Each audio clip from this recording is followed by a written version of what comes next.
Solve 3m squared plus 13m equals 10.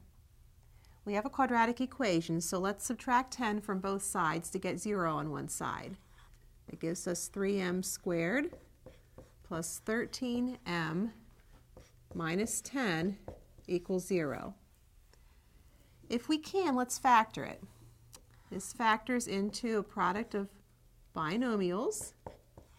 The first term in one binomial will be 3m, and the first term in the other will be m, because the product has to be 3m squared.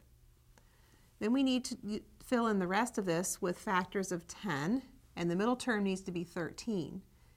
Maybe with some trial and error, we would find that we need 3m minus 2 times m plus 5.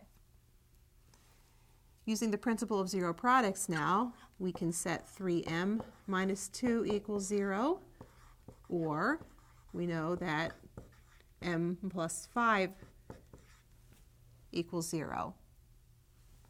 Adding 2 to both sides, we have 3m equals 2. Dividing both sides by 3, we have m equals 2/3. Or, subtracting 5 from both sides, we have m equals negative 5. If we substitute 2/3 and negative 5 each into the original equation, they would both make it true.